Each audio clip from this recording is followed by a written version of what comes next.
All right, so we back with the families episodes, right? Today we're talking about the Heyligers family. Now I think it's really crazy about this family because they extend not only from Statia to St. Martin, St. John, St. Thomas, St. Croix, but Peter Heyliger told the then Danish governor that they weren't planning on dying until they had 400 slaves in St. Croix.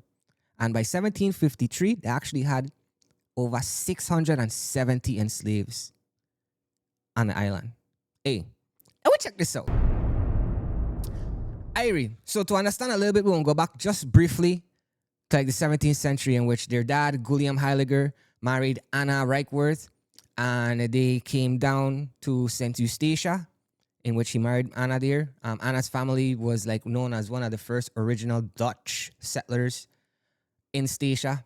So it was a prominent family, and they did their thing. Right? Now they had two sons. Well, they had kids, but these two sons is who we're gonna focus on a little bit more. Peter and Johannes Heyliger.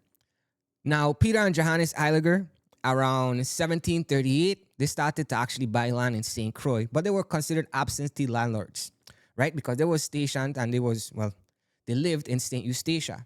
Their family was prominent over there. They owned like 13 out of the 76 plantations on that island. They were governors.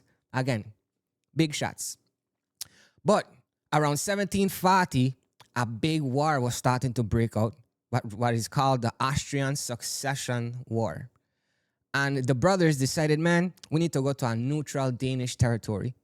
So 1733, the Danish had buy the St. Croix from the French. And in 1744, they moved their family, they moved the equipment, and they moved their slaves to St. Croix. When they came here, though, they didn't just buy any type of real estate. They actually purchased part of King's Quarter. Now, this is prime real estate. The estate originally reserved for the Danish crown in 1751. The Heyligers bought it. Yeah, the final 16 plot. They was sliced up. But anyways, they bought this. And what we know this plot name to be today is Estate Bethlehem. Yep.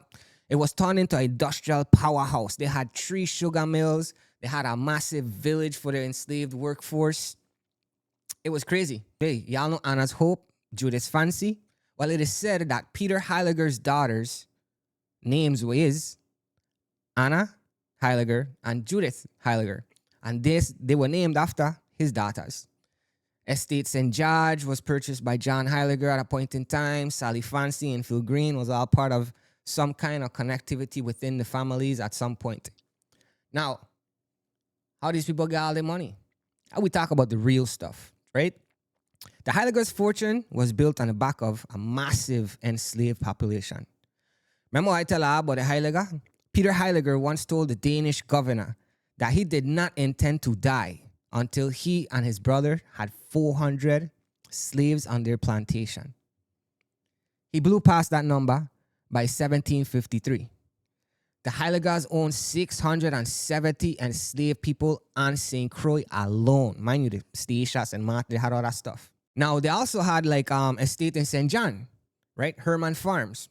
I mentioned this because when slave trade was abolished, well, what they now started to do is, well, since we owned these slaves, we're not trading them, we're just moving them around. So they would just move slaves as needed to St. Croix, St. John, St. Martin. They would just move them as they wanted to. Kind of sad. Now we're going to move forward to the mid-1800s, where the name now begins to shift, right?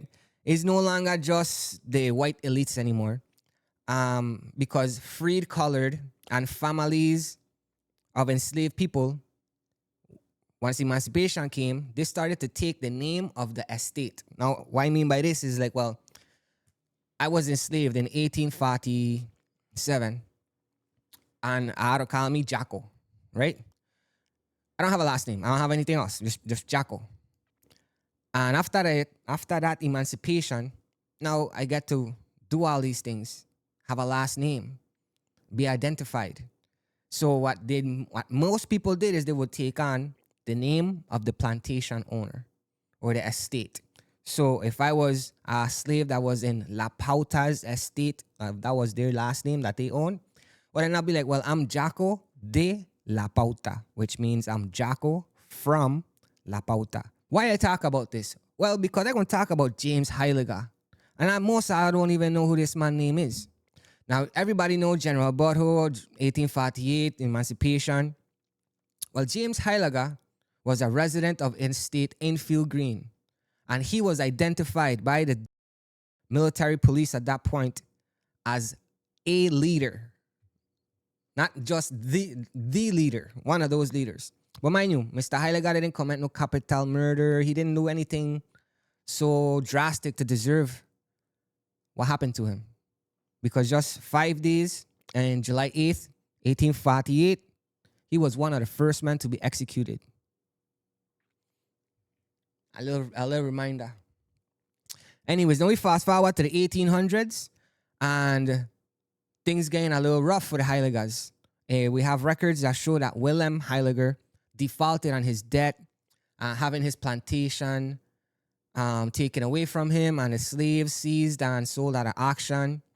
And this began from like the 1804s upwards. The family began selling off estates. And one of the most historic estates that has been sold from the Heyligers family was in 1922, when they sold the Seaside Ranch to the Armstrongs family.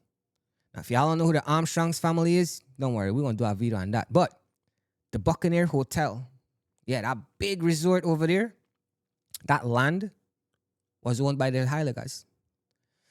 Well, now the name, again, it disappears. The Heyligers that we know today most likely has nothing to do with the Heyligers of that time. Because again, once the slave took on that name after their freedom, everything else kind of changed within that dynamic. Same thing for Marco. Same thing for a couple of the families that we're going to cover.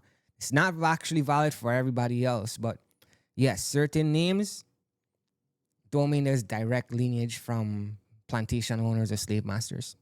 But anyways, that's all I got for you. I'll check on the next one. Y'all be safe.